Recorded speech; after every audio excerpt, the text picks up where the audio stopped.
Tantor Audio, a division of Recorded Books, presents The Red Bandanna, Young Reader's Adaptation by Tom Rinaldi. Narrated by Pollock. You can hold back from the suffering of the world. You have free permission to do so, and it is in accordance with your nature. But perhaps this very holding back is the one suffering you could have avoided. Kafka. Prologue. They waited at bedrock, 7 stories below the ground, 70 feet deep in the earth. They sat. On a bright spring morning, while flags flew at half-staff in the Memorial Plaza far above, some 700 people had made the long descent to gather in this chamber. Together they met, strong and weak, mournful and hopeful, persistent and diminished.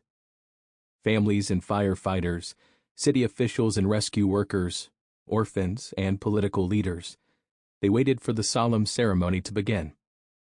Shortly after 10:30 a.m., the President of the United States stepped to the lectern, dressed in a black suit and tie.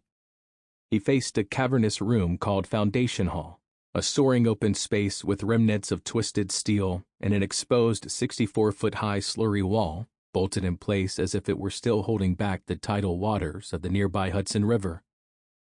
The president looked out at the numbered seats and ordered rows set up for the program, at the day's invited guests, including the governors of New York and New Jersey, the previous 2 mayors of New York City, and the one currently holding the office, and a former president and his wife, who was the current Secretary of State.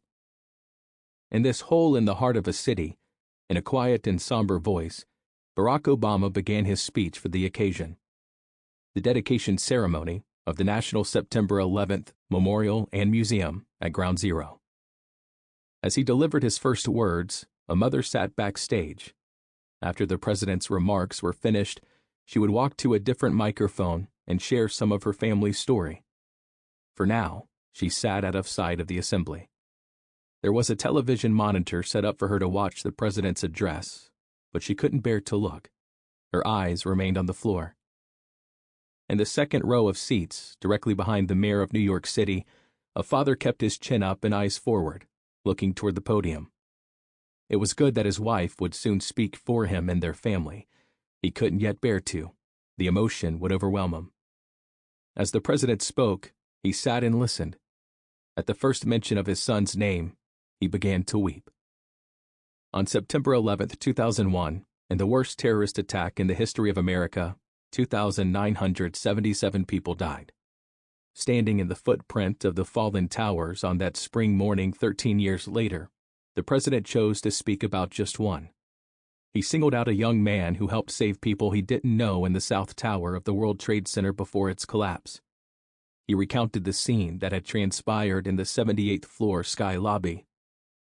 As fires burned and smoke filled the air, and darkness and chaos, a voice had risen, leading people toward the stairs and then down 17 flights to safety.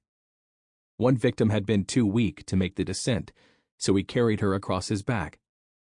When the young man had reached a lower floor with clear air, he urged the group to continue down. Then he'd left them, turned around, and climbed those long flights back up, looking for others he might rescue. For months, the man's identity remained a mystery, but one clue had emerged, the common thread of the descriptions of the people he'd guided and carried.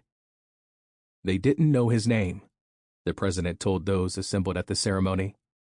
They didn't know where he came from, but they knew their lives had been saved by the man in the red bandana. The words echoed across the hall and off a graffiti-covered steel beam standing tall in this part of the museum, a remnant of the towers. Amid the colorful messages and notes scrawled across the steel of the I-beam was a photo of the young man, a picture holding the promise that one day he would be found. By the time Wells Crowther's body was recovered at Ground Zero in March 2002, 6 months after the towers collapsed, the truth was beginning to emerge. In the coming years, the inspiring story of his bravery and heroism and the fateful decision he made would spread, first from person to person, and soon in newspapers, online, and on television. Wells made a selfless, fatal choice on that awful September morning. He was the man in the red bandana. 1. Whenever Wells was asked about his future, he had an immediate and confident answer. He would be a fireman. Not like the ones in children's books, but like the people in his family. From the time he was in preschool, both his grandfathers would take him to the firehouse in their respective towns in New York State. His mother's father, Frank, to the red-tiled, brick-faced, double-doored Fire Station No. 2 in Hartsdale.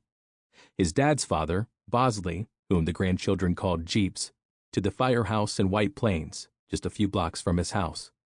Wells also liked to spend time with Jeeps in his home office, playing business, as the boy called it, hiking himself up behind his grandfather's enormous desk in the sunroom, where Bosley would spend time writing. The interest in business would also last through most of his life, but it was an interest, something to do. It wasn't firefighting. The fireman's ideal was a magnet for Wells. The jubilant blast of the siren, the unpredictable call in the night, the monstrous gleam of the ladder truck, the fearsome power of the hose guns, the boots and turnouts and helmets, and the real and irresistible pull of fire, its brilliance and drama and danger. A living thing, a real and attacking beast. The appeal lay in all of it, and something more, the chance to live out and execute an edict every child is taught, but most forget fast. You must help those in danger. On Christmas in 1981, when Wells was 4, his grandparents had a special gift for him, a blazing red ride-on fire truck.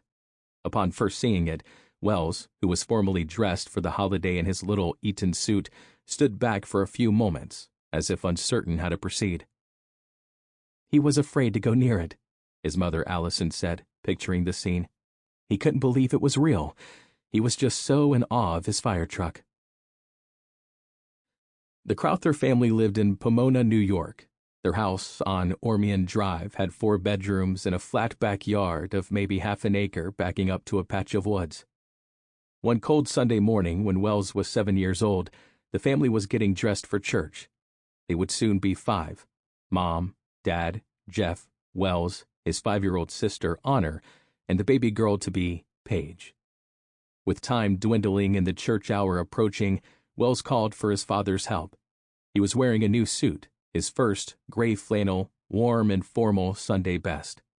Wells wanted to complete the ensemble by wearing a tie, but after a number of tries at tying it, he shouted down the hall, "Dad!" Wells's father came, took a knee, flipped up his son's collar, and went to work. As he did, Wells looked down at his father, already dressed, and noticed a part of his wardrobe for the first time. He saw his father's pocket square sticking up in a few sharp points and perfect white spikes. "What's that, Dad?" "This?" he answered, looking down at his jacket pocket. "Can I have one of those?" "Sure." After cinching the knot up toward the top button of Wells's shirt, his dad stood up and went back to his bedroom, looking for another white handkerchief. He kept a stash in his top drawer. He reached for one, and at the last second, anticipating where that clean white handkerchief might end up, he grabbed a second bit of cloth from his drawer before heading back down the hall to Wells. When he returned, he bent down again and showed his son 2 handkerchiefs in his hands, one white, one red. He took the white handkerchief and folded it into the same pattern as his own, with the points projecting upward, neat and sharp. He tucked it into the small breast pocket of Wells's suit coat and made sure the presentation matched his. "Well," he said, "that's for show." Then he pulled out the other handkerchief. He looked at Wells and smiled, holding out a red bandana.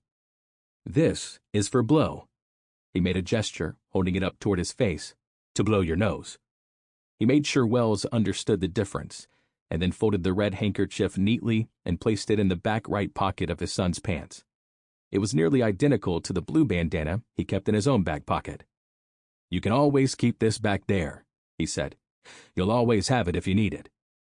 "Thank you, Daddy," Wells said, beaming. "That's great." During the service at Grace Episcopal, Wells stood straight, looked handsome, and felt proud. It was a portrait in his new suit, but it was the bandana in his pocket, tucked inside with just the top edge peeking out, that gave his wardrobe that extra bit of flash to carry and keep. Sample complete.